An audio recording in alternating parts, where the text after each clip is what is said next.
Recording in progress. Video.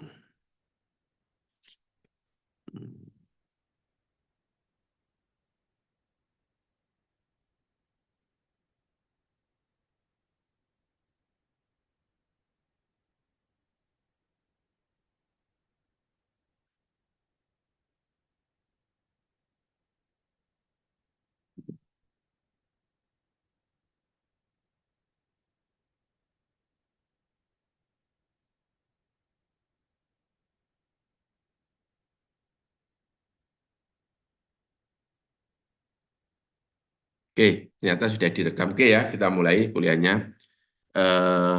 Mas dan Mbak, hari ini saya akan melanjutkan kuliah tentang atomic absorption spektroskopi dan atomic emission spektroskopi ya. Jadi sebagaimana Anda tahu bahwa kalau kita mempelajari sesuatu kemudian kita tahu definisinya maka itu akan memudahkan kita untuk memahaminya ya. Oke, kita harus absen dulu ya, selalu sampai lupa. Oke. Absen dulu ya. Oke. Nanti daripada lupa.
Silakan absen dulu ya.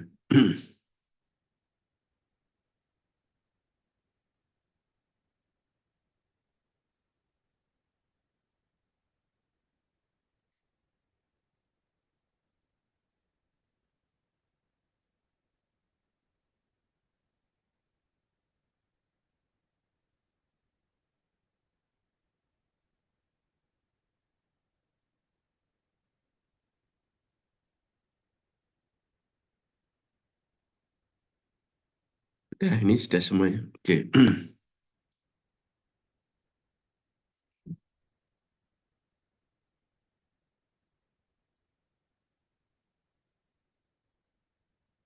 Oke, jadi kita mulai ya kuliahnya. Jadi kita akan membahas topik tentang atomic absorption spektroskopi dan atomic emission spektroskopi. Sebagaimana kemarin saya sampaikan, kalau kita mempelajari sesuatu, maka kita sebaiknya mengetahui dulu definisinya ya, mengetahui dulu definisinya. Jadi kalau atomic absorption spektroskopi itu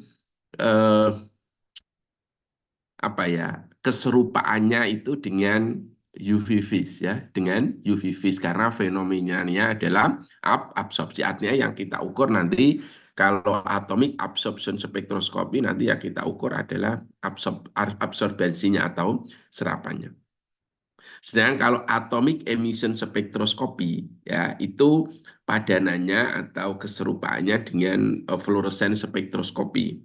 Karena yang kita ukur adalah nanti emisinya gitu ya, gitu. Sehingga kita lihat prosesnya nanti hampir mirip ya, hampir mirip.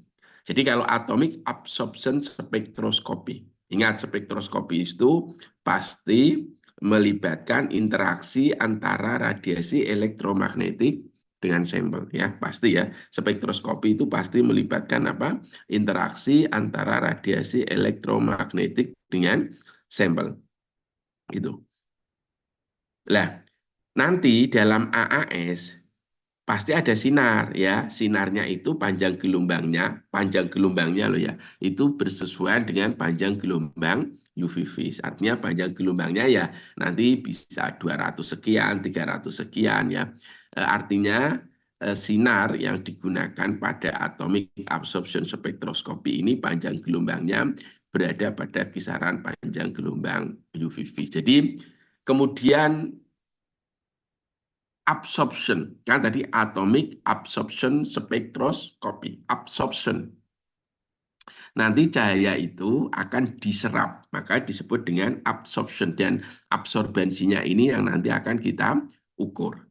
Lalu atomik itu merujuk pada level yang akan dianalisis. Sehingga kalau atomik berarti level yang kita analisis adalah dalam bentuk atom. Berbeda kalau UV vis, fluoresen, maka yang kita ukur adalah levelnya apa?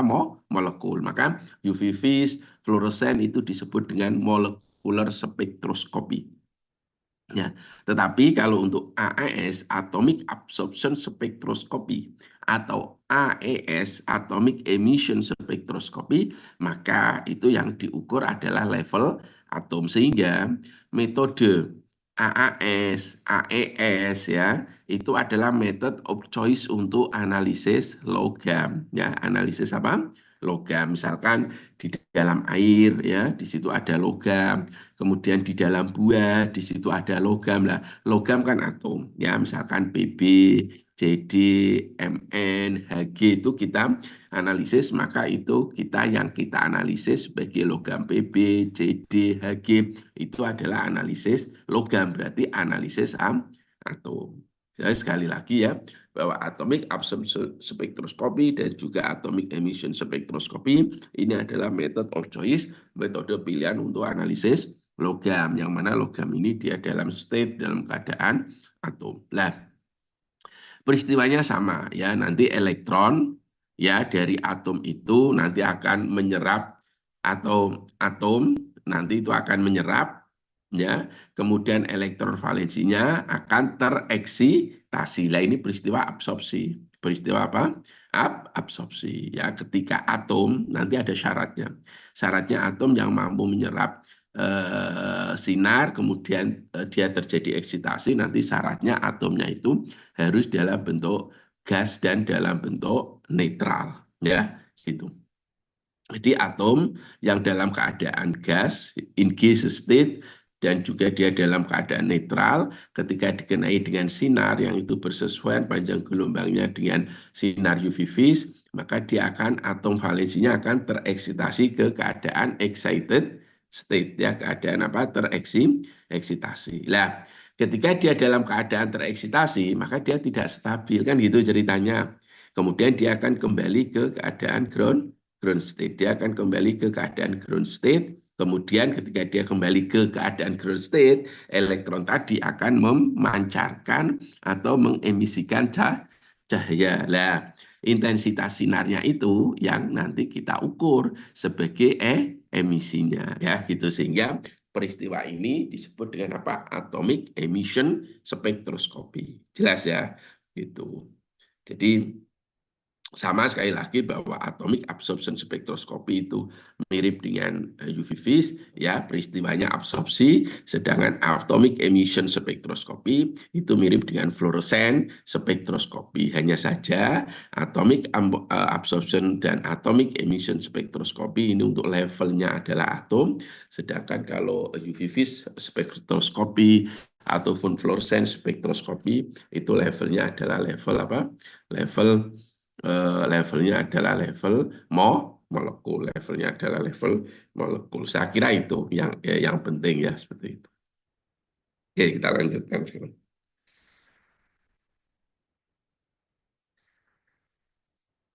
Nah, ini contoh ya, ini dulu Mbak Eka itu, Bu Eka Noviana itu bimbingan saya S1-nya. Dulu Mbak Eka ini melakukan analisis melakukan analisis logam ya, ini seperti ini. Validation and quantitative analysis of cadmium Jd ya, and lead ya, timbal Pb in snake fruit. Snake fruit itu buah salak ya, bay flame Ya, flame itu nyala, atomic absorption spektrofotometri. Jadi Anda boleh menyebut atomic absorption spektroskopi, Anda boleh menyebut atomic absorption spektrofotometri, Anda juga boleh menyebut atomic absorption spektrometri. Nah, ini pentingnya kita tahu istilah dan ini sudah saya jelaskan di awal ya gitu. Ketika saya menjelaskan kenapa massa itu tidak boleh disebut spektroskopi, tapi massa harus spektrometri lah. Saya cerita sedikit. Keberadaan logam ya, misalkan logam Pb, logam Cd, itu dia bisa dalam keadaan terlarut. Kalau Anda dalam air minum itu, dalam air minum ya, maka logamnya itu sudah dalam bentuk terlarut ya, terlarut. Ya, dalam misalkan Pb ya sudah dalam bentuk Pb2+ ya, larutan. CD ya CD2+. Tapi kalau dia dalam salak itu nanti dia terikat dalam metrik sampel ya, metrik sampelnya ya buah, kemudian mungkin tanah, susu misalkan, itu dia logamnya itu terikat. Maka kalau nanti sampelmu itu dalam air minum dalam kemasan, drinking waters, maka Anda tidak perlu melakukan destruksi ya. Tetapi kalau sampelmu itu buah salak seperti ini ya salak, maka kalau itu salah, itu nanti harus dilakukan apa? Destruksi. Maksudnya destruksi itu apa? Destruksi itu dia harus dilakukan pelepasan unsur logamnya dulu. Dan itu menggunakan asam kuat ya, seperti itu. Tapi kalau itu dalam air minum, dia itu sudah dalam bentuk Mn2+, Cd2+, maka itu langsung bisa dianalisis tanpa dilakukan proses absorpsi. Tanpa dilakukan proses destruksi. Tapi kalau sampelmu itu sampel buah, kemudian sampelnya itu tanah misalkan, ataupun limbah, ataukah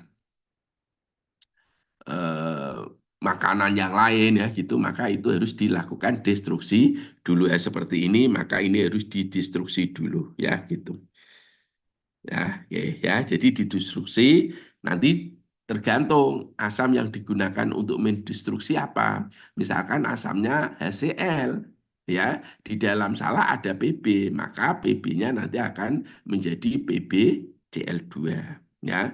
Kalau itu yang digunakan untuk mendestruksi asam nitrit misalkan, asam nitrat misalkan HNO3, maka nanti akan menjadi PbNO3 dua kali menjadi Pb nitrat dan selanjutnya. Kan gitu ceritanya. Baru kalau itu dia nanti sudah dalam bentuk larutan ya, yang semula dia terikat oleh matriks sampel, kemudian dia dalam bentuk larutan, maka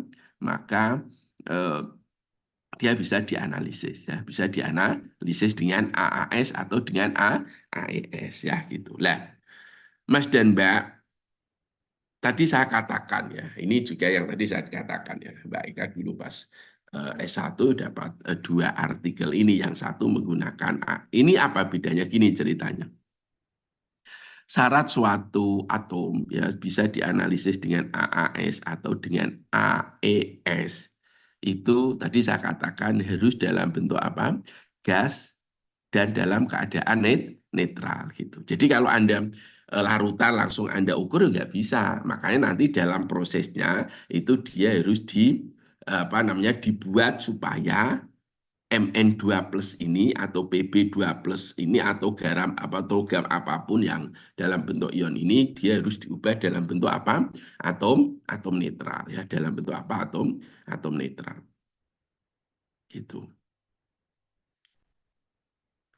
Nah, untuk membentuk atom netral itu ada yang dia memerlukan panas seperti ini. Makanya ini disebut dengan flame. Disebut dengan apa? Flame. Flame itu nyala. Ya memang ada apinya. Jadi instrumennya memang ada apinya ya, ada apinya. Ini memang flame gitu. Dia memang ada apa? Apinya ya gitu. Ada apinya. Memang betul-betul ada apinya ya gitu. Nah, kemudian ada juga beberapa logam itu yang dia menguap pada suhu ruangan. Ya, misalkan merkuri ya. Makanya merkuri ini nanti dikenal dengan cold vapor ya. Dia menguap pada suhu dingin, tidak harus dilakukan pemanasan. Nah, ya apa namanya ada penambahan reagen tertentu supaya dia menjadi netral ya, kemudian dia mudah menguap. Lah, intinya apa? Tadi kan saya katakan syarat suatu atom itu bisa dianalisis dengan AAS atau dianalisis dengan AES itu harus dalam bentuk atom netral dan dalam bentuk gas. Lah, hanya saja ada beberapa atom yang ketika dia mau dibuat netral dalam bentuk gas itu dia memerlukan suhu tinggi, dia memerlukan panas. Nah, ketika itu memerlukan api, maka nanti teknik spektroskopinya namanya apa? Flame atomic absorption spectroscopy atau flame atomic emission spectroscopy. Nah, kalau nanti dia itu tidak perlu menggunakan flame ya, nanti disebut dengan cold paper atomic absorption spectroscopy. Kenapa? Karena dia logam tadi ketika dia mau dibentuk dalam keadaan gas dan juga dalam keadaan netral, maka dia cukup dengan tidak harus menggunakan api, tidak perlu menggunakan suhu tinggi. Makanya disebut dengan cold paper lah. Salah satu logam yang atomisasinya ya, saya bicara atomisasi itu berarti apa, proses pembentukan atom, maka atomisasinya itu salah satunya itu dengan yang dingin, salah satu yang atomisasinya itu dengan cara dingin itu adalah namanya merkuri ya, merkuri. Hg ya, Hg itu dia Hg itu salah satunya atom yang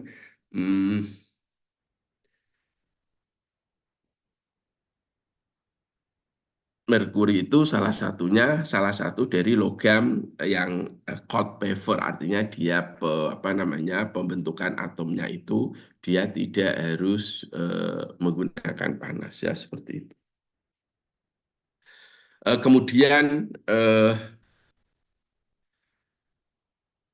nah ini mahasiswa saya yang lain ya. Kalau tadi ini ya, ini pakai AAS, Atomic Absorption Spectrophotometry ya. Kemudian ini miliknya Mas Tan ini, kakak kelasmu ini, Tan ini, Michael Tan sekarang lagi ngambil S2, mungkin juga sekarang mau lanjut PhD di Jerman ya. Dia melakukan ini, validation and quantitative analysis of cadmium, chromium, copper, nickel, and lead in snake fruit by inductively coupled plasma atomic emission spectroscopy. Berarti apa? Yang diukur bukan absorpsinya, tapi yang diukur adalah apa? Emisinya ya. Yang diukur apa? Emisinya. Ya, itu ya. Ini cerita ya, bahwa kelompok riset kami sudah menggunakan alat ini, cuma di farmasi kan belum ada ya, yang ada di LPPT itu dia punya ya, AAS, AES itu ada ya. Oke, lah ini salah satu instrumen dari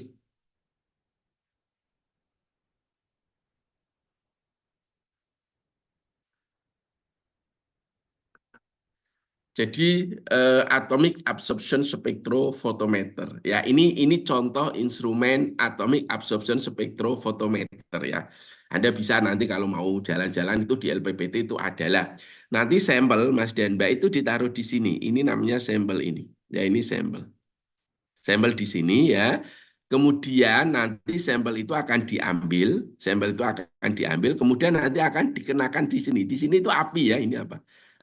Api. Untuk apa tadi? Untuk supaya dia membentuk atom netral dan dalam keadaan gas ya, atom netral dalam keadaan gas. Nah, ini mungkin ada gambar yang ya lebih jelas ya. Ini ada gambar yang lebih jelas. Misalkan Anda punya air ya, Anda punya air minum ya, punya air minum ya, punya air minum. Ya, maka nanti dia di sini air itu, ingat ya, kalau air kan cukup kita cukup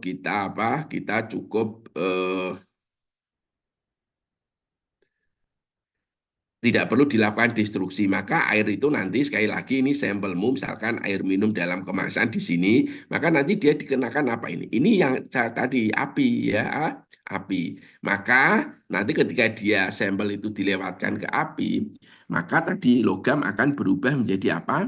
netral dan dalam keadaan gas, netral dan dalam keadaan gas. Kemudian baru dia nanti akan sinar itu diserap, kemudian dia akan muncul nilai absorbensi ya gitu. Intinya ini intinya ya. Jadi apa?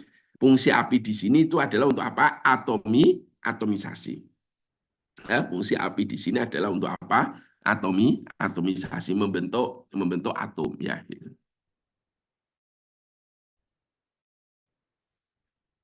Ingat ya, bahwa ini penting syarat suatu atom bisa dianalisis dengan AAS atau dengan AES itu harus dalam bentuk netral dan dalam bentuk gas. Saya mau manggil dong Nora Aisyah, Nora Rahma Aisyah dengan suara saya. Ini nanti saya upload di Facebook loh, apa di YouTube loh ya.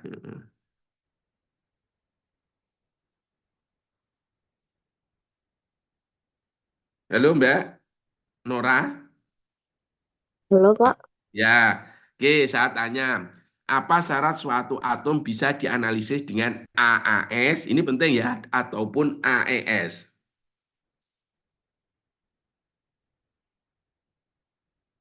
Yo, ya, yo, tak ulangi bolak-balik tuh ya.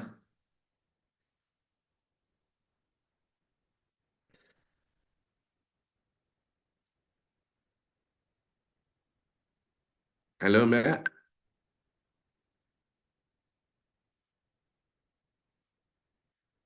nggak ada. mm, me- Apa, ayo, memiliki syaratnya apa tadi? memiliki panjang gelombang yang dapat Oh, dianalisis.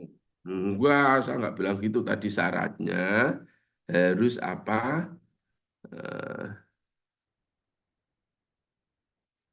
apa tadi? Harus dalam apa? Netral dan dalam bentuk gas. Gas. Yo, diulangi Mbak Nora biar ingat.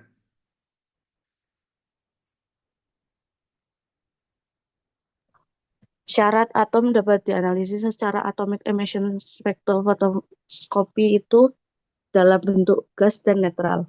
Nah, untuk membentuk gas netral tadi ada mungkin harus memerlukan api ya seperti ini atau tidak memerlukan api gitu ya. Intinya apa? Harus dia atomnya itu dalam keadaan bebas dan dalam apa bentuk gas ya. Oke, gitu ya. Tolong dengarkan ya karena saya nggak bisa memaksa Anda untuk open kamera gitu ya. Tapi sehingga nanti kan saya punya prasangka yang enggak gitu dengan Anda ya seperti ini gitu. Saya kalau tidak darurat tuh nggak seneng kuliah daring gini itu. Bener ya, ini karena saya di Tulan ada tugas kemarin saya ceritakan ada plenary speaker di Malaysia dan juga ada rapat standar antar negara-negara Islam ya. Jadi saya harus datang ke sini ya gitu. Oke ya, daripada ini kita isi untuk kuliah ya. Nanti kalau Anda nggak tahu nanti boleh tanya saya. Oke, sekarang kita lanjut ya. In general, the principle of atomic absorption spectroscopy is similar to UV spectroscopy as I mentioned before that uh, atomic absorption spectroscopy is similar to UV spectroscopy, and atomic emissions spectroscopy is similar to fluorescence spectroscopy, but the level of uh, analyte is different. For atomic absorption spectroscopy, we measure on the atomic level, but in UV spectroscopy and also in fluorescence spectroscopy, we measure on the molecular levels. Yeah. Okay. Some difference were observed in its spectra sample preparation and its instrumentation. For quantitative analysis was based on Lambert-Beer law. Sekali lagi bahwa dasar analisis spektroskopi apapun itu adalah apa? Hukum Lambert-Beer ya, hukum Lambert-Beer. Jadi apakah itu AAS, AES, UPV, spektrofluoro itu semuanya adalah hukum Lambert-Beer ya. Nah, perbedaannya di dalam spektranya. Ini apa maksudnya? Maksudnya gini, kalau Anda perhatikan ya, spektroskopi UV ya spektroskopi UV.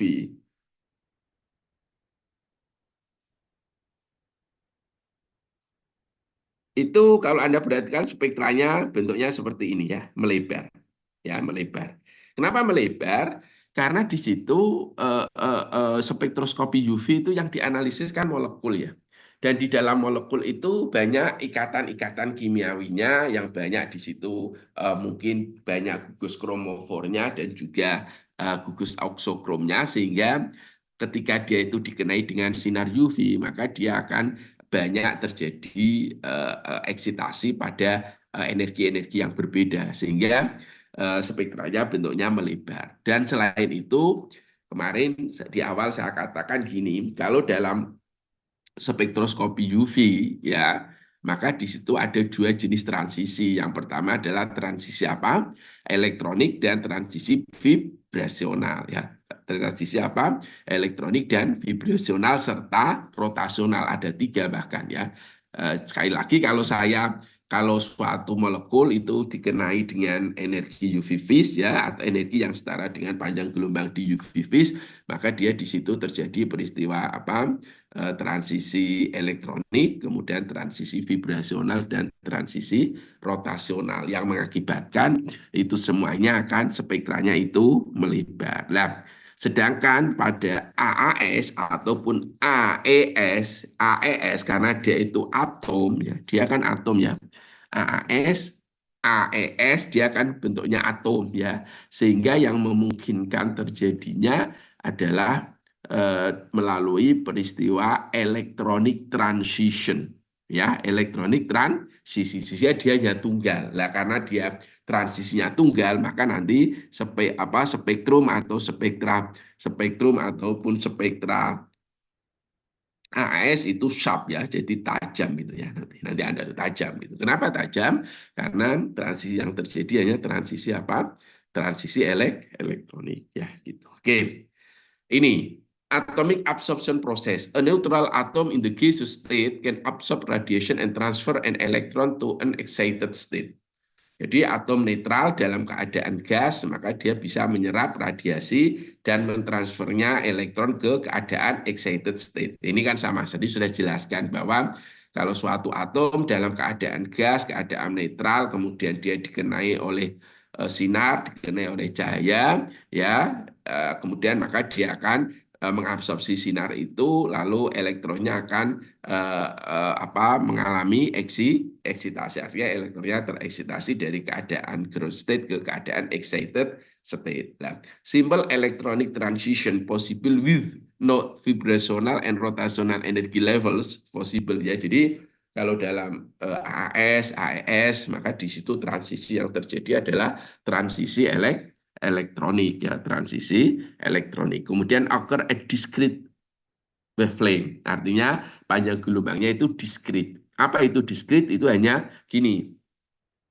Kalau Anda perhatikan ya spektroskopi UV phase ya gitu. Itu dia spektranya kan seperti ini.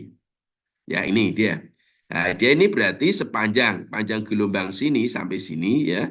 Ini dia bisa menyerap ya, bisa menyerap. Ya, artinya ada serapan. Nah, seperti ini disebut dengan continue ya. Continue. Jadi dalam UV phase itu biasanya continue ini ya. Bukan biasanya dia terjadi pada panjang gelombang yang continue. Tapi kalau dalam AAS ataupun dalam AES itu terjadi pada panjang gelombang yang diskrit ya. Diskrit itu satu. Misalkan kalau Anda kemarin saya kasih contoh kalau Anda ke bank kemudian Anda lihat uangmu itu dicek, maka lampu yang digunakan itu hanya satu panjang gelombang. Lah, seperti itu namanya panjang gelombang diskrit ya, diskrit. Nah, inilah yang menjelaskan explain the atomic spectra. Kenapa spektra atom itu dia menjadi tajam karena tadi yang terjadi itu hanya transisi elektronik dan dia terjadi pada panjang gelombang diskrit. Nah, ini saya kasih contoh ya spektra dari spektra dari ini contoh spektra arsenik ya ini ya ini spektranya ini dia sharp tajam. Kenapa dia tajam? Karena tadi transisinya itu hanya transisi elektronik, kemudian yang kedua adalah apa tadi terjadi pada panjang gelombang diskrit gitu.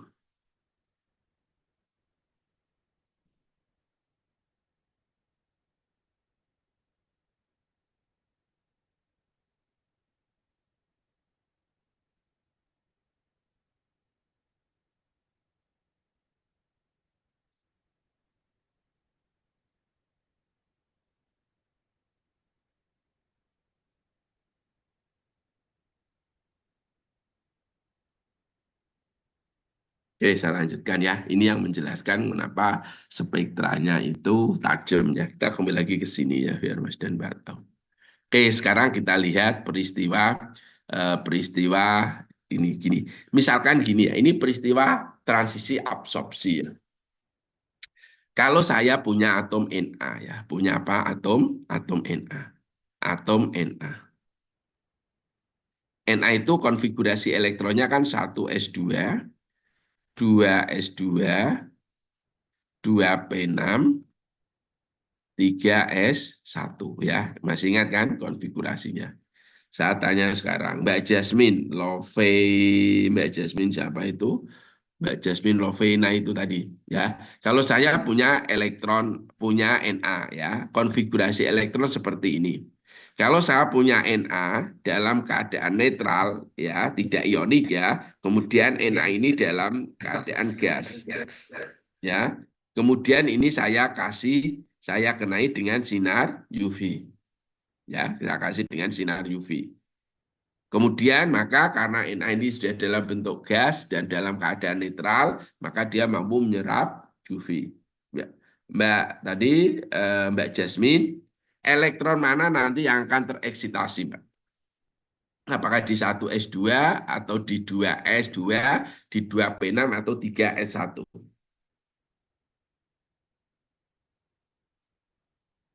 Halo? 3S. Pinter 3s1 ya, makanya di sini 3s di sini dasarnya ya. Oke, ini 3s. Lah, ketika elektron pada keadaan 3s itu dia menyerap sinar, kemudian dia mengalami eksitasi ya, maka dia akan tereksitasi kemana? Dia bisa tereksitasi di 3P, ini di sini ke 3P. Atau dia mungkin tereksitasi ke 4P, atau langsung ke 5P. Semua kemungkinan mungkin, ya. Atau ini ke 3P, ini ke 4P, ya. Atau dia model gini, ke 3P dulu, kemudian nanti lanjut ke 4P. Semuanya ini mungkin. Ya, semuanya ini mungkin. Sekarang saya kasih ilustrasi yang lebih disederhanakan. Ini. Kalau saya punya tadi ya Na itu di posisi elektron valensinya 3s1 ya. Kalau dia itu 3s1 kemudian dia menyerap sinar lalu dia mengalami eksitasi ke level 3P ya, level 3P. Maka perbedaan energinya itu segini ya, 2,1 elektron volt ya.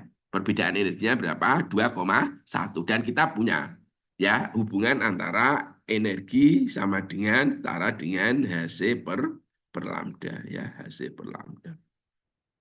Ini panjang gelombang. Artinya apa?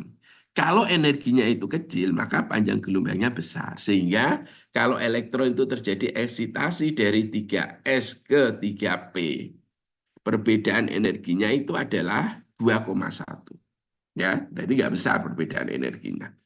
Karena perbedaan energinya itu tidak besar, ya, maka sinar yang diserap panjang gelombangnya tinggi. Dalam hal ini adalah 589,3 ini. 589,3 ini. Oke ya, saya pakai ini aja. Ya, 589,3 ini. Nah, artinya dengan kata lain gini, tadi sinar UV vis itu sumber sinarnya itu kontinu ya, sehingga kalau sumber sinar yang diserap itu panjang gelombangnya adalah 589,3, maka itu bersesuaian dengan transisi dari 3S ke 3P. Artinya apa? Kalau ada Na menyerap sinar pada panjang gelombang 589,3, maka dia akan terjadi eksitasi dari 3S ke 3P. Yang mana itu perbedaan energinya adalah 2,1. Nah, sekarang perhatikan, kalau ini dia tidak sampai ke 3P karena orbital 4P itu lebih besar lagi, maka ini 3S ke 4P ya, itu perbedaan energinya 3,8. Karena perbedaan energinya itu besar, maka dia akan muncul pada panjang gelombang yang lebih kecil. Maka di sini muncul 330,2. Ya kan gitu. Ya. Oke, sekarang satu lagi ada kemungkinan gini. Elektron 3S itu tereksitasi di 2,1. Ya. Kemudian dia karena masih ada energi yang diserap, maka dia lalu mengalami eksitasi lanjutan dari 3P ke 3D. Lah perbedaan energi dari 3D ke 3P itu sekitar 3,6 dikurangi 2,1, 1,5. Dan itu bersesuaian dengan panjang gelombang 819,5.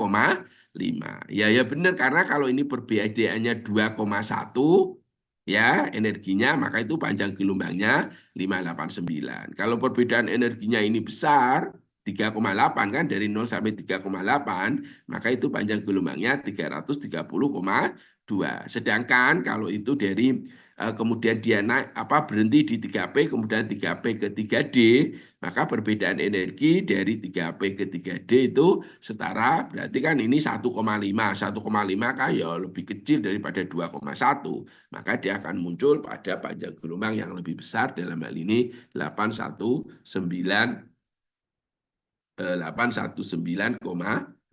So, sebagai kesimpulannya adalah Anda boleh menggunakan berapapun panjang gelombang ya, sesuai dengan prosedur yang Anda gunakan, tapi Anda harus menjelaskan, oh kalau saya mengukur Na pada panjang gelombang 330,2, berarti itu yang saya ukur bersesuaian dengan eksitasi dari 3S ke 4P.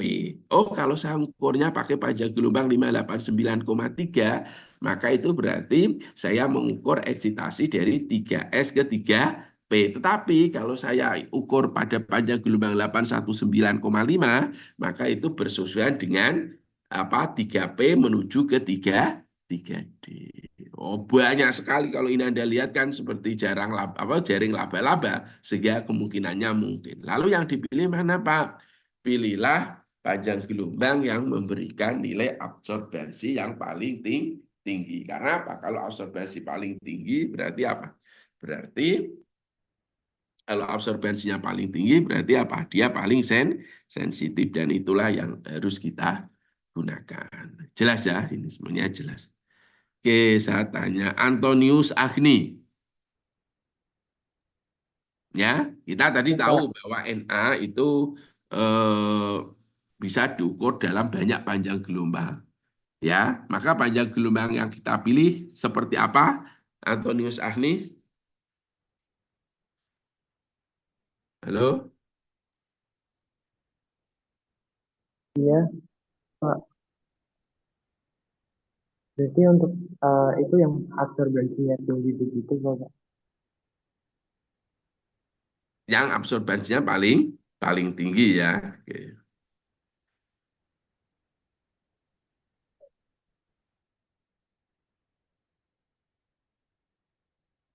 Oke, makasih Mas, jawabannya betul.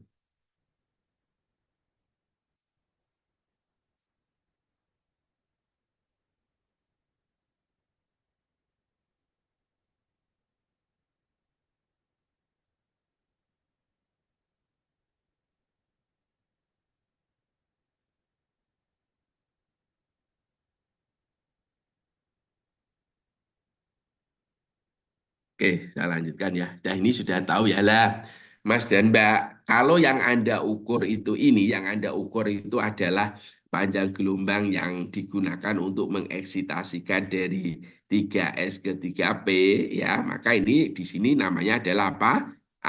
AS kalau yang ini ya. Sedangkan kalau di sini yang Anda ukur namanya adalah apa?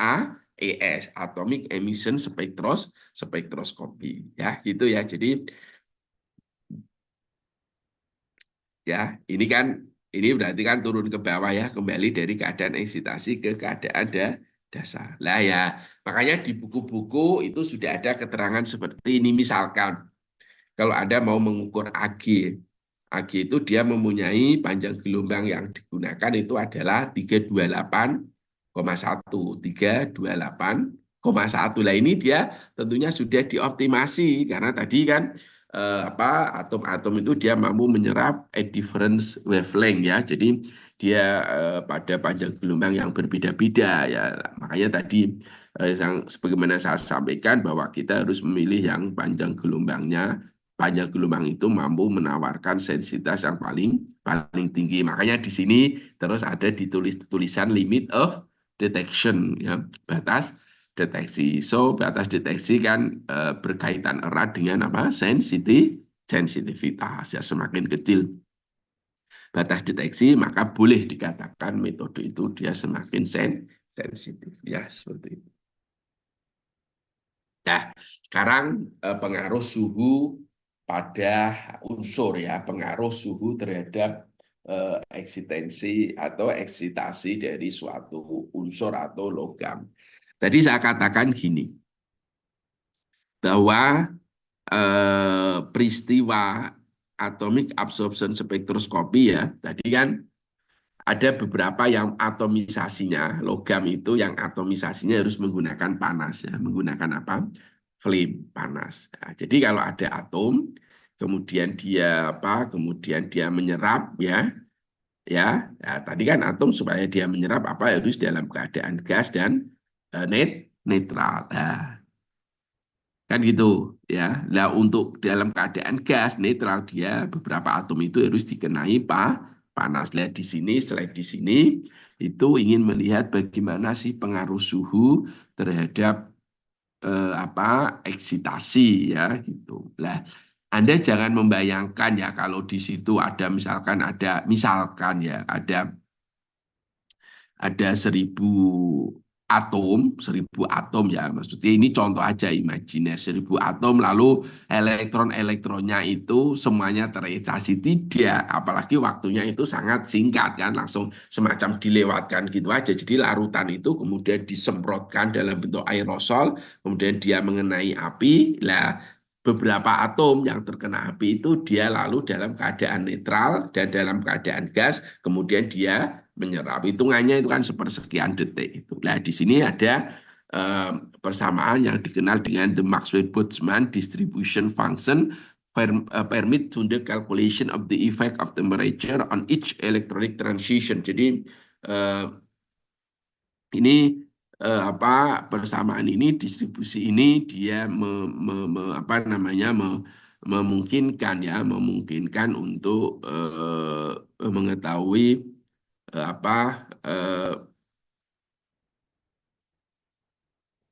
bagaimana sih pengaruh suhu terhadap eksitasi. Di sini dikasih persamaan seperti ini bahwa banyaknya elektron yang mengalami eksitasi ya. Artinya kan gini, tadi kan saya katakan ya, atom dalam bentuk netral, gas, kemudian menyerap. Ya, kemudian dia terjadi eksitasi dari keadaan dasar, ini N0 keadaan dasar, Ne itu keadaan tereksitasi, kan gitu kan. Lah, sensitivitasnya kan tergantung berapa atom yang mengalami eksitasi kan gitu. Sehingga kalau misalkan itu ada 1.000 atom, apakah 1.000-1.000-nya itu mengalami? Oh, tidak. Lalu berapa? Nah, ini persamaannya ya gitu ya.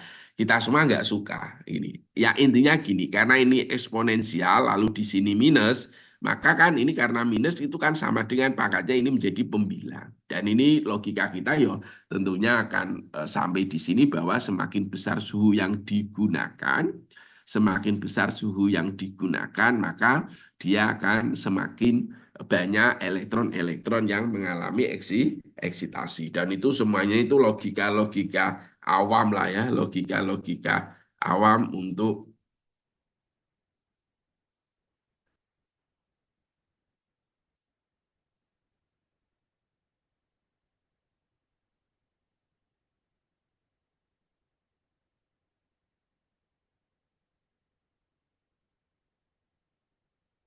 Oke. Nah, dari sini maka kita akan tahu bahwa banyaknya yang mengalami eksitasi dibanding dengan yang netral, maka itu tergantung atau sangat tergantung pada suhu. Semakin tinggi suhunya, ya maka eh, yang mengalami eksitasi itu akan lebih besar lah gitu. Sehingga dalam perkembangannya itu teknik ini Mas dan Mbak itu ada yang namanya ICP ya, ICP AAS seperti tadi yang dilakukan oleh Michael Tan itu dia akan pakai ICP AAS Inductively Coupled Plasma ya.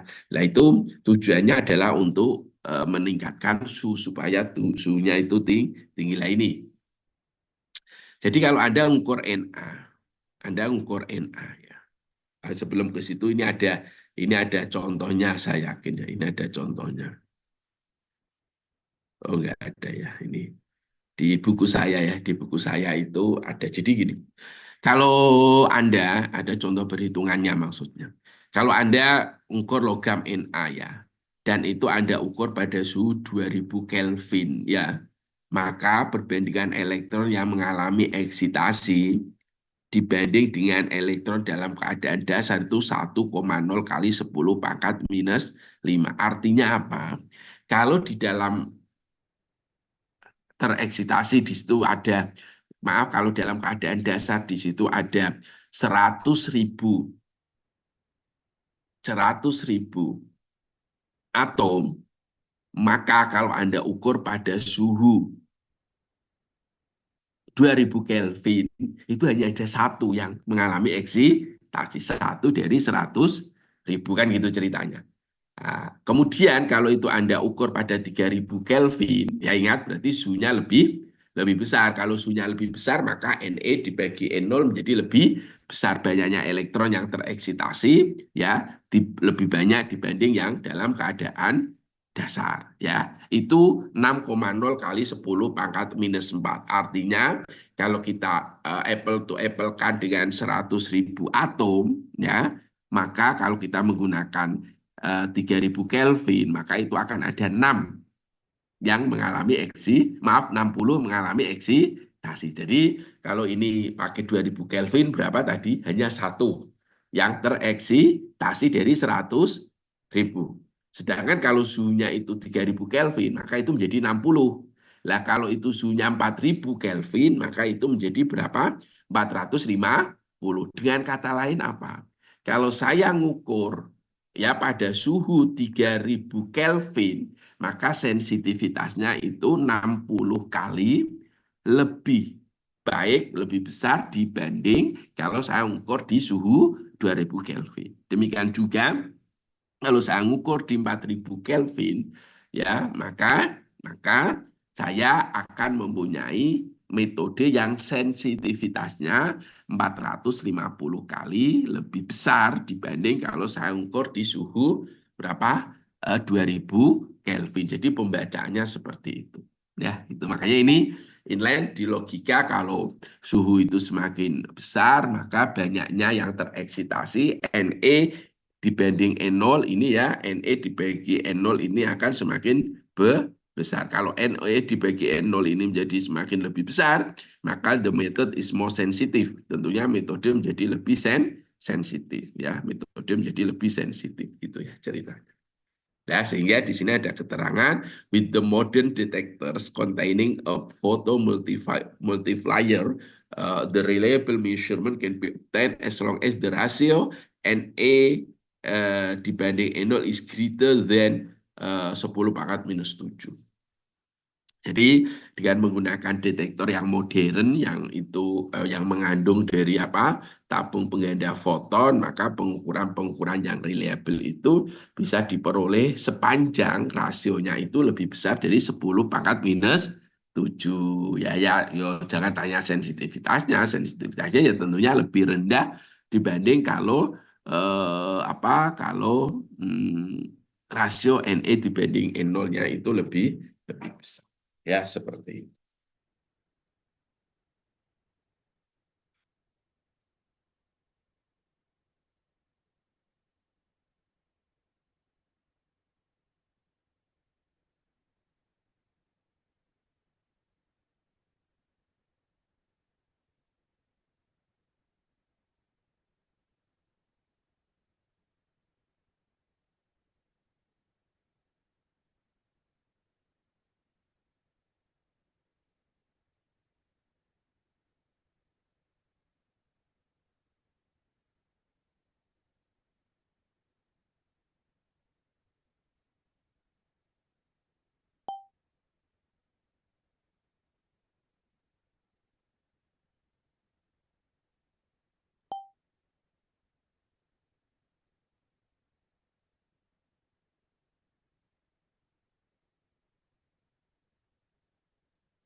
Oke, Mas Deva, kita lanjutkan ya. Oke, capek juga saya lagi kuliah daring itu lebih capek ya. Oke, kita lanjutkan ya, bentar lagi. Nah, ini sistem instrumentasinya, sistem instrumentasinya. Jadi kalau Anda punya ini radiation source, ya, sekarang ini lampunya itu yang dulu yang terkenal memang lampu katoda berongga ya bisa, tapi kita saat ini sudah banyak lampu multi elemennya. Yang tadi lampu yang menghasilkan sinar atau menghasilkan cahaya yang mana dengan cahaya itu nanti akan diserap oleh atom yang sudah dalam bentuk netral dan dalam bentuk gas. Tadi ya bisa bayangin ya ini kan sama dengan di sini ya. Ini kalau gambarnya kalau kita skemakan kan sampel di sini ya kemudian ini namanya atomizer ya nyala api ini fungsinya adalah atomizer untuk membuat dia menjadi atom ya atomizer. Kemudian sinar ini diserap ya oleh ini atomizer, kemudian setelah itu dia akan muncul sebagai nilai absorpsi atau nilai emisi.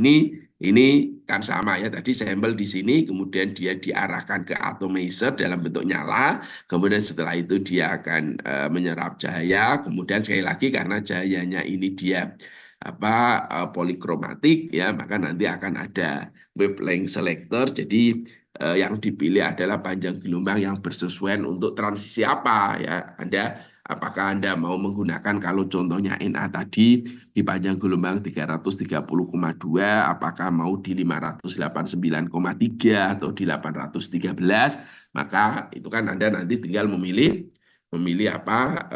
panjang gelombang yang sesuai kemudian dia akan menuju ke detektor dan setelah itu dia akan dibaca oleh komputer dalam bentuk nilai absorbansi atau dalam bentuk nilai emisi ya ini. Nah, ini ini prosesnya ya bahwa light from radiation source pass through an atomizer ya. Jadi sumber sinar itu dia akan melalui atomizer ya tadi yang Lah kemudian atomizer serve as in the sample cells. Jadi sel sampelnya atau tempatnya sampel itu ya atomizer ya. Kenapa? Karena disitulah nanti dia diubah atom itu menjadi dalam bentuk atom. Makanya disebut atomizer, pengatomisasi. Kenapa harus ada atomizer di situ? Karena tadi bahwa syaratnya harus dalam bentuk atom bebas ya. Sample introduction device is used to introduce the sample into the atomizer. Tadi ya dari bawah tadi, maka di sini ini namanya sample introduction device ya. Ini sampelnya kan di sini. Di sini ada sample introduction device yang akan mengantarkan larutan ini menuju ke atomizer ya. Ingat atomizer ini juga berfungsi sebagai Sample cells ya gitu. And then atomizer convert sample to gas phase around state atom that absorb the incident radiation. Jadi kalau begitu atom ya dibawa oleh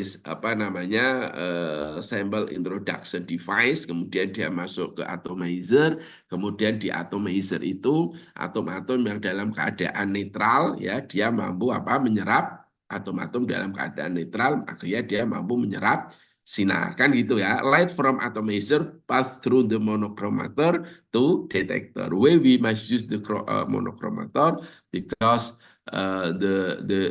the light source is polychromatic ya. Sumber sinarnya itu kan bersifat polychromatic sedangkan yang mau kita gunakan itu kan hanya sinar dengan satu panjang gelombang ya gitu. Okay, the detector measure how much light is absorbed in the sample. Lalu absorbansi itu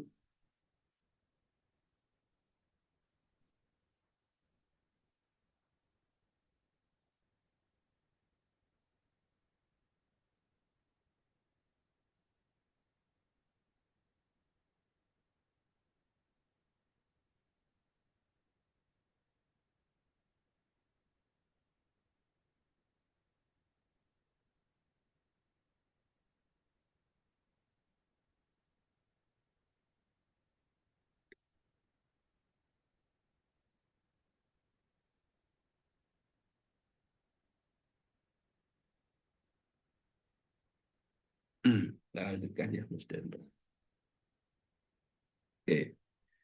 Kita lanjutkan ya. Sekarang kita masuk ke peristiwa. Mungkin untuk lihat ini, untuk lihat apa peristiwa selanjutnya adalah kita membahas tentang sumber sinar holocathode lamp ya. Itu sumber sinarnya itu bisa holocathode lamp. Coba ya biar nanti Mas dan Mbak bisa melihat di di kuliah saya yang AAS ya. Itu sudah 1 jam kita kuliah. Yang AS, Atomic Absorption Spectroscopy.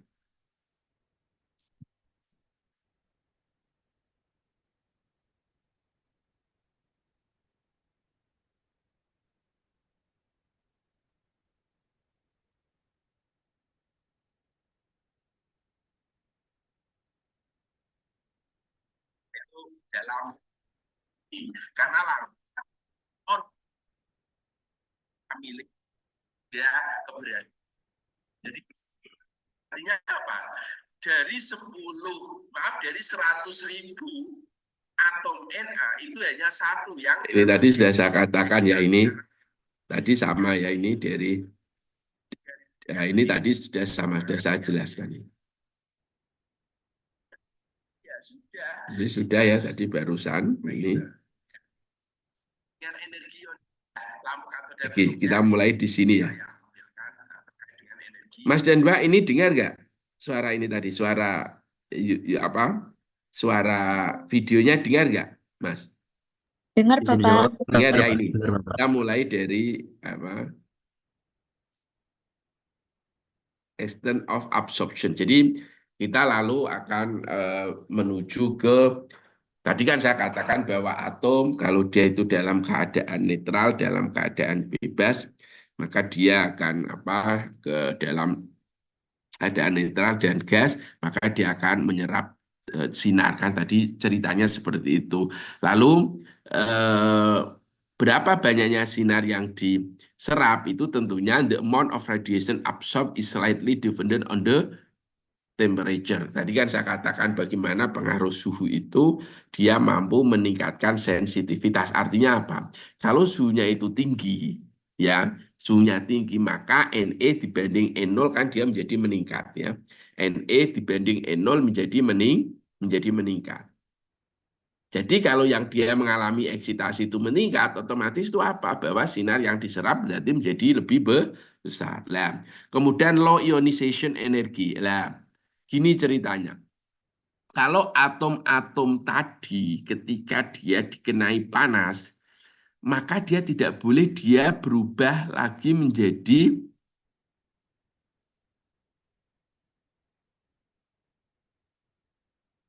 ion gitu ya kan. Energi ionisasi itu apa toh? Energi yang diperlukan untuk mengalami ionisasi ya gitu. Nah, kenapa? Karena kalau nanti Na misalkan dikenai panas, kok dia dari keadaan netral lalu menjadi Na plus lagi, ya, maka akibatnya apa? Serapannya menjadi kecil. Kenapa menjadi kecil? Karena Na yang mengalami ionisasi itu nggak mampu menyerap. Kan tadi syaratnya apa? Supaya dia mampu menyerap sinar harus netral dan dalam keadaan gas. Nah, kalau dia mengalami ionisasi berarti kan nggak netral, maka nggak bisa. Makanya di situ biasanya dalam analisis AAS itu ditambah dengan atom lain yang mempunyai energi ionisasi kecil. Tujuannya apa? Bahwa yang mengalami ionisasi itu adalah logam lain. Sedangkan logam yang kita analisis tetap dalam keadaan netral ya. Itu ada teknik seperti itu ya, seperti itu. Maka harus kita itu bisa kita gunakan dengan penambahan atom-atom yang dia mempunyai energi ionisasi yang kecil. Supaya apa? Begitu ada misalkan gini, Na itu kan energi ionis yang lebih kecil kan Cs ya, maka Nn ditambah dengan Cs, maka nanti Cs-nya itu yang akan mengalami ionisasi, sedangkan Na-nya tetap dalam bentuk molekul, dia dalam bentuk atom netral ya gitu. Nah, ini ada tulisannya di bawah. Ion do not absorb the atomic absorption wavelength, so the result is loss of signal ya gitu. Karena apa? Karena ion-ion itu dia tidak akan menyerap sinar ya, sehingga kita akan mengurangi kalau atom-atom itu dia membentuk atom-atom itu membentuk ion, maka akibatnya apa? Jumlah sinar yang diserap menjadi berkurang ya, jumlah sinar yang diserap menjadi berkurang ya. Oke. Sedikit saja dia akan langsung mengalami ion gitu loh. Itu kan problem. Kenapa problem? Karena ion itu dia tidak mampu menyerap sinar, maka itu harus dihindari. Caranya menghindari itu ditambah dengan apa yang disebut dengan ion suppressor atau penekan ion, atau ditambah dengan suatu logam yang mempunyai energi ionisasi yang lebih rendah, supaya begitu itu dikasih panas, yang mengalami ionisasi adalah bukan analit tetapi ion suppressor tadi gitu ya ceritanya. Nah ini contohnya ya, ini saya ambilkan terkait dengan energi ionisasi. Nah sekarang Mas Denberg, sumber sinar yang digunakan itu bisa berupa sumber sinar katoda berongga ya, ada yang electrodeless discharge lamp ya gitu. Yang umum digunakan adalah lampu katoda berongga ya, itu. Nah, lampu katoda berongga ini spesifik. Kita lihat ya gambarnya ini, Mas Denberg. Jadi ini kita lihat ya, lampu katoda berongga. Lampu katoda berongga terdiri dari tabung kaca tertutup yang mengandung suatu katoda dan anoda. Ya ini lampunya adalah ini ya. Jadi kalau nanti kalau model dulu AS itu lampu itu kemudian dia dimasukkan di tempatnya gitu ya, dimasukkan di tempatnya gitu. Nah, lampu katoda berongga itu di sini itu ada apa namanya, ada katoda dan di sini ada suatu anoda ya. Nanti dia ini tentunya ini terhubung dengan suatu energi listrik ya gitu. Nah, Mas Denberg, katodanya sendiri itu dilapisi dengan suatu logam tertentu yang akan kita analisis. Misalkan kalau Anda mau melakukan analisis logam Cu gitu ya, maka katodanya itu dilapisi dengan suatu logam Cu ya, dan di dalam lampu katoda berongga itu diisi dengan suatu gas mulia, bisa neon atau argon ya, bisa neon atau argon. Nah, bagaimana peristiwa terjadi gini?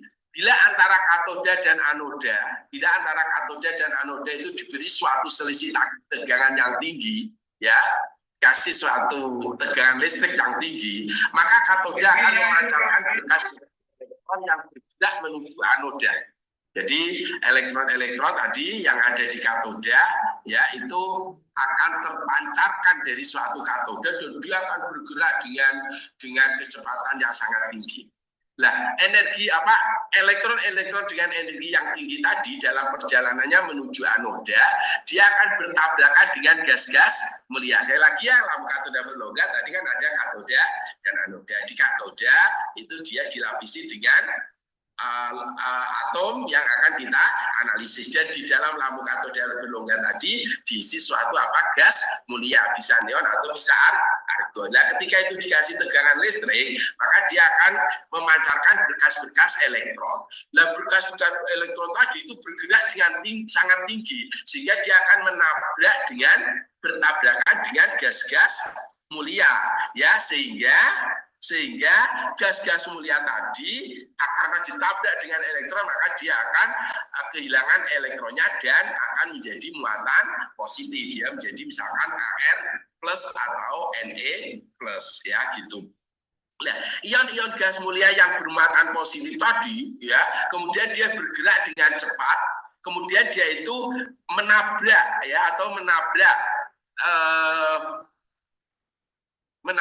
elektron-elektron yang ada di lampu katoda ya. Jadi unsur-unsur dalam ion-ion gas mulia yang tadi bermuatan positif akan bergerak ke katoda dengan kecepatan dan energi yang tinggi pula. Nah, unsur-unsur dalam katoda ini akan ditabrak oleh ion-ion gas mulia, ya unsur yang ada di dalam katoda yang mengandung logam yang akan kita analisis itu ditabrak dengan ion-ion positif gas mulia, kemudian dia akan terlempar keluar permukaan katoda. Nah, kemudian atom-atom katoda ini mengalami eksitasi dan akan memancarkan spektrum. Dia akan bereksitasi, ya. Kemudian dia akan memancarkan spektrum, ya, memancarkan suatu cahaya yang cahaya ini akan sama dengan unsur yang akan kita analisis. Makanya tadi di awal saya bilang kan bahwa peristiwa spektroskopi itu adalah peristiwa yang bersifat quantized, bersifat sangat spesifik. Artinya yang kalau dalam AIS ini yang pancarannya itu sama, yang nanti akan diserap oleh suatu analit yang kita analisis, ya. Maka secara proses yang terjadi pada katoda berongga itu yang pertama adalah ini sputtering itu adalah percikan api. Oke ya, jadi Mas dan Mbak, tadi Anda peristiwa katoda berongga prosesnya seperti itu, maka pancaran dari logam ya yang dikenai energi tadi, maka itu tentunya akan sama panjang gelombangnya dengan logam yang akan kita analisis, sehingga dalam lampu katoda berongga itu maka dia di situ dilapisi, lampunya itu dilapisi dengan logam sesuai dengan logam yang akan kita analisis. Dulu itu kalau kita mau melakukan analisis CD ya kita menggunakan lampu katoda berongga CD, kalau kita mau MN ya lampu katoda berongga MN dan seterusnya. Tapi sekarang itu sudah ada sumber sinarnya itu dia sudah multi elemen itu hampir semua di situ logam itu ada, sehingga nanti kita akan tinggal memilih logam apa yang akan kita analisis ya gitu, sehingga nanti kita tinggal mengatur logam MN ini panjang gelombangnya sekian, CD sekian, PB sekian ya.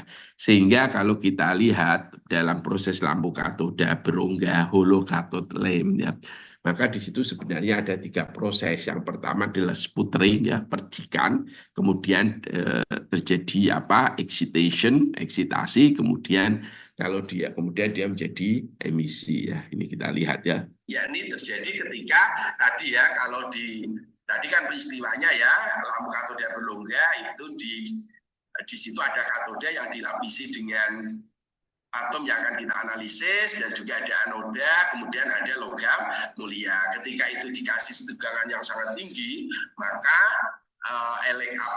katoda akan memancarkan elektron-elektron yang elektron itu bergerak dengan sangat cepat, kemudian dia akan bertabrakan dengan gas mulia. Nah, gas mulia itu begitu dia bertabrakan dengan elektron, maka dia akan menghasilkan suatu gas mulia yang positif ya, kemudian dia akan menghantam di katodanya ya untuk menghasilkan suatu logam yang memancarkan, logam netral yang dia nanti akan memancarkan suatu sinar tertentu. Nah, sinar tadi inilah nanti yang akan diserap oleh logam analit kita untuk menghasilkan suatu eksitasi. Nah, kalau kita mau sampai emisi, logam yang telah mengalami eksitasi, kemudian dia akan kembali dan yang kita ukur adalah emisinya. Ini kan dia sama, secara prinsip kan sama ya. Nah, ini tadi saya katakan ini adalah contoh spektra dari spektra unsur logam ya, arsen ya, ketika itu diukur dengan arsenik holocathode lamp ya, diukur dengan lampu katoda berongga arsenik ya, seperti itu. Ini dia tadi ya, kenapa kalau ini kan kalau Anda perhatikan kan ini sempit sekali ya Mas dan Mbak ya, ini sempit sekali ya, ini sempit sekali. Nah, tadi bahwa yang terjadi adalah peristiwa transisi elektronik ya, Mas dan Mbak. Oke lah ya, selanjutnya adalah atomizer. Atomizer itu Mas dan Mbak, tadi kita bahas ya kalau dari sistem instrumentasi kan tadi prosesnya ya, bahwa prosesnya adalah sampel, kemudian dengan sampel introduction device, maka dia akan diarahkan ke atomizer. Nah, atomizer ini nanti akan menyerap sinar ya dari sumbernya. Sumber sinar tadi sudah dibahas, hollow cathode lamp. Sekarang kita bisa menuju ke bagian yang kedua, yaitu atomizer. Namanya saja atomizer. Maka fungsi dari atomizer ini adalah untuk membuat logam-logam itu ya supaya dia dalam keadaan atom ya. Tadi saya katakan kalau dalam air minum gitu kan, misalkan dia dalam bentuk Mn2+, maka dia akan berubah menjadi bentuknya menjadi Mn ya, Mn dalam keadaan netral ya gitu.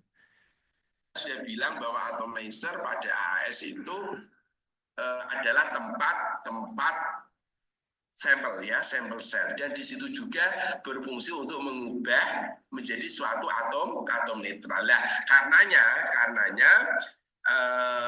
atomizer itu ada yang berbentuk nyala ya. Nyala ini berarti nyala api ya. Yang kedua adalah tanpa nyala. Artinya kalau tanpa nyala itu dia pakai graphite furnace, bisa pakai secara kimiawi juga bisa. Mas dan Mbak, kalau ada kata-kata nyala, itu berarti ada api. Lah, api itu kan seringkali dihasilkan dari dua komponen. Yang pertama adalah dari bahan bakar, dan yang kedua adalah dari oksidan ya, dari oksidan ya.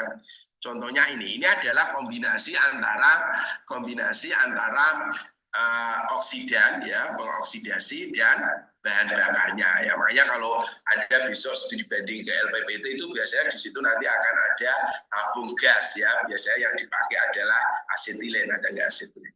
Oh, asetilen ada ya, asetilen, dan yang kedua adalah udara. Maka di situ nanti akan ada kompresor. Seperti itu orang tambal ban itu kan ada kompresor itu, ada udara kan itu.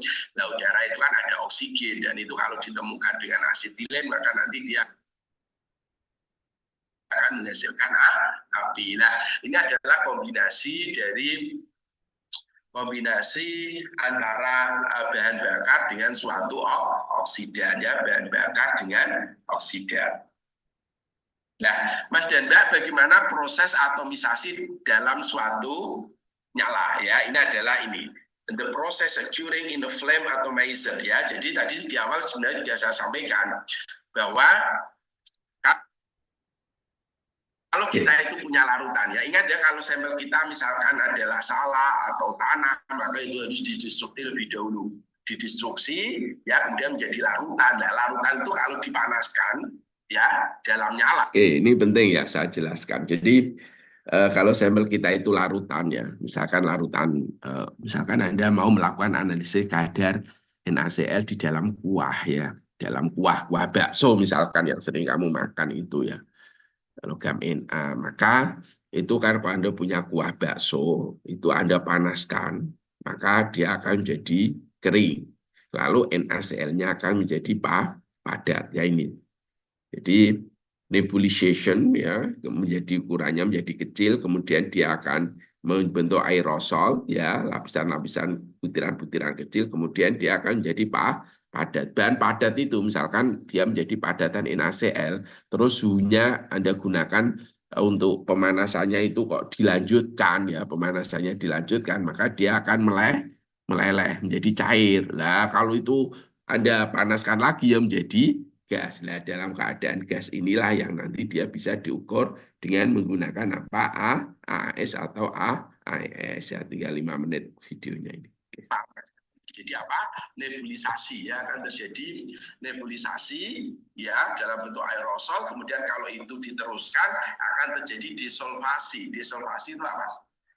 Pelarutnya itu hilang ya, desolvasi. Kemudian setelah itu kalau pelarutnya hilang, maka dia akan jadi liquid menjadi solid kan. Kalau larutannya hilang maka akan jadi solid ya.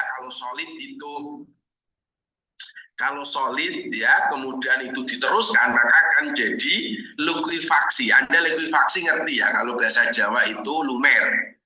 Ya, kalau bahasa Arab itu kamuru itu lumer. Lumer itu ya, lumer itu lumer dari padat menjadi cair itu namanya likuifaksi. Dulu pernah kan ada kita di daerah mana itu pernah terjadi tanah itu mengalami likuifaksi ya, lumer menjadi cair gitu apa namanya jadi korban, dan itu di Al-Qur'an juga ada ya. Apakah manusia itu merasa aman ketika suatu saat bumi itu menjadi lumer? Itu sudah ada ya. Itu namanya likuifaksi, artinya dari padatan kemudian dia itu menjadi suatu cairan, itu namanya likuifaksi ya, menjadi cair. Kemudian kalau cairan itu kita teruskan maka akan menjadi gas kan gitu ya. Itu bisa dilogika lah. Setelah menjadi gas, ini dia maksudnya harus dalam keadaan apa? Netral. Dalam gas netral kemudian dia akan mengalami, kalau itu menyerap sinar maka dia akan mengalami eksitasi. Lah ini harus hati-hati karena ada potensi kalau atom-atom tertentu itu dia juga bisa mengalami apa? Ionisasi ketika dipanaskan. Ya. Nah ini sudah sama Mas dan Mbak, sudah apa yang tadi sudah saya sampaikan. Nah yang selanjutnya adalah ini adalah graphite furnace ya, atomisasi non nyala. Atomisasi, jadi kalau ada istilah flame AAS itu berarti apa? Atomisasinya itu dia menggunakan nyala. Kalau tanya, kamu punya graphite furnace AAS, itu kan seringkali dulu tanya, dulu LPPT punya graphite furnace, sekarang kelihatannya rusak ya. Punya nggak graphite furnace AAS? Itu berarti apa? Atomisasinya menggunakan furnace ya. Furnace itu ya seperti oven itu yang suhunya sangat tinggi sekali, tapi di situ kan nggak ada api ya, kan nggak ada. Nah, makanya itu disebut dengan non flame ya. Jadi pada atomisasi dengan tanpa nyala atau furnace maka akan ada 3 tahapan ya. Yang pertama adalah drying, berarti artinya mengering dulu, kemudian setelah itu asing, berarti apa? Pengatuan. Setelah asing adalah atomizing, akan dia membentuk suatu atom. Jadi sama tujuannya, harus terbentuk atom ya, terbentuk suatu atom. Karena ingat bahwa supaya dia bisa menyerap sinar maka dia harus dalam keadaan atom bebas ya Mas dan Mbak. Oke, kemudian ini contoh graphite furnace ya. Jadi nanti sampel itu diletakkan dalam suatu permukaan gitu ya, permukaan. Dan nanti dia kita set ya, maka nanti akan 3 tahapan itu ya. Nanti terus atom itu akan dihubungkan dengan suatu sumber lampu ya, sumber lampunya tadi, sumber sinar lampunya, supaya apa? Mampu menyerap sinar ya, dan sehingga akhirnya keluar nilai absorbensi ya. Ini typical temperature of furnace atomizer ya. Ini tadi kan ada 3 kan, drying, asing, atomizing ya ini. Nah, Mas Janda, beberapa jenis yang lain ya, itu ada yang menggunakan cold vapor. Cold vapor itu artinya dingin, artinya nanti dia menggunakan suatu senyawa kimia, biasanya menggunakan hidrida ya, ya. Ini ada ya hydrate generation technique ya, kemudian ada glow discharge and laser ablation, itu berbagai teknik ya. Makanya ini tidak disebut dengan nyala ya, karena tidak melibatkan api.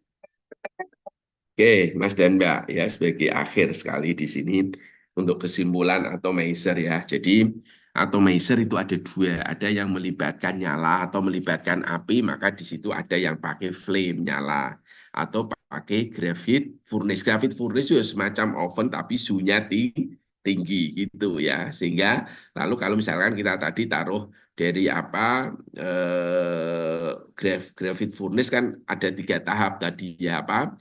Drying, panas dulu, kemudian asing ya, kemudian apa? Atomizing. Lah, ketika dia sudah dalam bentuk atom itulah nanti dia mampu menyerap sinar. Lah itu yang modelnya apa? Pakai panas ya, seperti logam-logam umum tadi PBCD. Di awal tadi saya katakan bahwa ada beberapa logam yang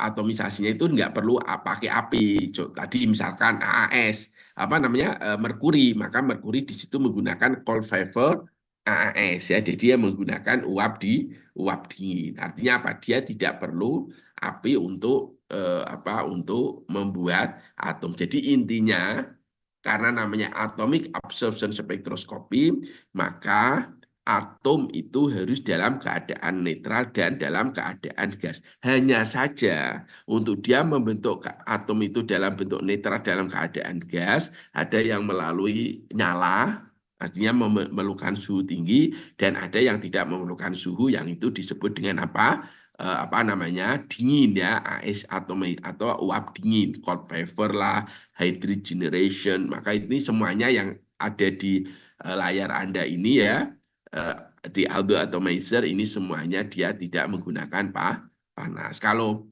apa namanya intinya bahwa bagian terpenting dari AS itu adalah di atomizer. Karenanya seringkali jenis atomizer ini disebut kalau dalam teknik AS. Seperti tadi saya katakan, misalkan ada judul artikel Flame Atomic Absorption Spectroscopy. Berarti apa? Atomisasinya pakai flame. Kemudian ada Hydride Generation Atomic Spectroscopy. Berarti atomisasinya pakai pembentukan hidrida. Cold Vapor AAS.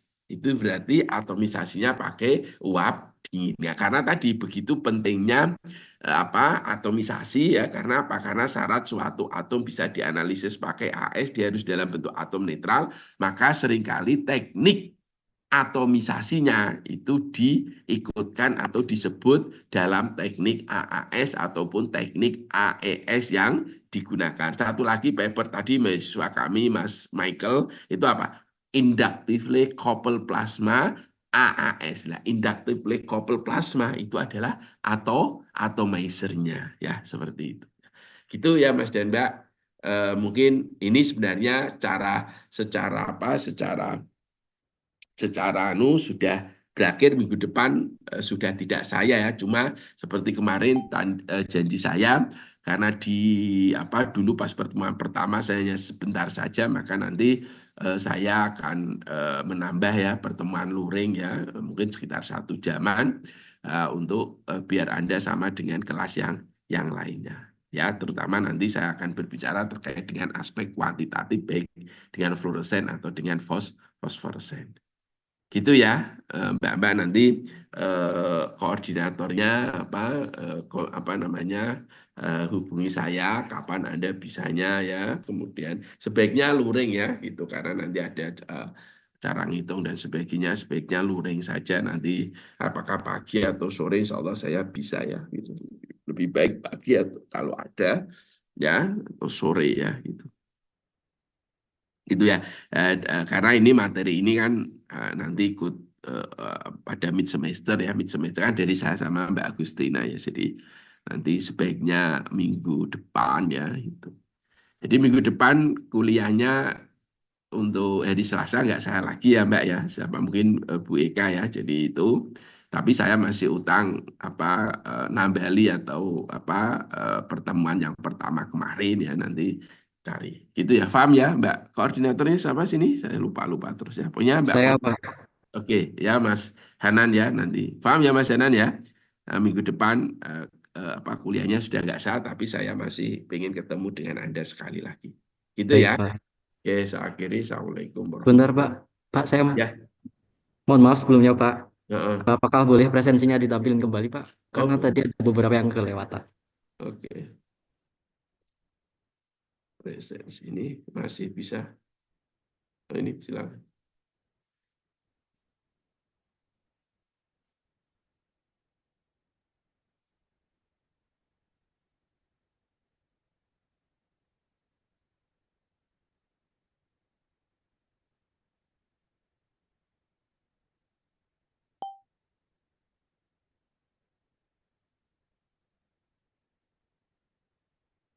Sudah semua? Ya ya. Oke.